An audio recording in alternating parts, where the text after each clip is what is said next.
Depuis la montée des tensions entre les deux pays voisins, ce sont les premières images de frappes indiennes sur le sol pakistanais, survenues dans la nuit vers 2 h du matin. Ici, c'est un complexe gouvernemental d'éducation et de santé qui a été détruit. Il y a d'abord eu un grand boom et j'ai eu peur d'un coup dans la maison, comme s'il y avait eu un tremblement de terre. Puis un missile est arrivé, il a frappé directement là-bas. Baptisée Sindoor, l'opération militaire lancée par l'Inde a ciblé 6 sites au Pakistan et tué au moins 26 civils selon l'armée pakistanaise, qui affirme avoir abattu 5 avions de combat indiens. De son côté, New Delhi dit avoir frappé des infrastructures terroristes dont certaines seraient liées à l'attaque dans le Cachemire indien le mois dernier. La surveillance par nos services de renseignement de groupes terroristes basés au Pakistan indiquait que d'autres attaques contre l'Inde étaient imminentes. Des familles de victimes indiennes de l'attaque du 22 avril ont pris la parole publiquement pour exprimer leur satisfaction.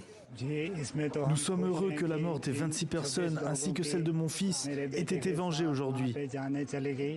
Suite à ces frappes, le comité pakistanais de la sécurité nationale se réunissait ce mercredi en urgence à Islamabad, réclamant que le monde fasse rendre des comptes à l'Inde. Ces dernières heures, les deux armées ont échangé des tirs d'artillerie le long de leurs frontières contestées au Cachemire.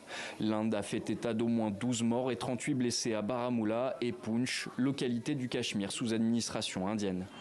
C'est la confrontation militaire la plus grave entre les deux pays depuis 2 décennies. La Commission européenne a réagi, appelant au calme. Nous exhortons les deux parties à faire preuve de retenue et à prendre des mesures immédiates en vue d'une désescalade. L'UE rappelle la nécessité d'une solution pacifique négociée. De son côté, Pékin s'est dit prête à jouer un rôle de médiateur entre les deux puissances nucléaires.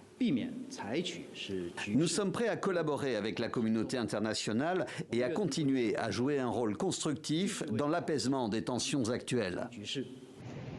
Depuis leur indépendance en 1947, l'Inde à majorité hindoue et le Pakistan à majorité musulmane se sont affrontés à 3 reprises.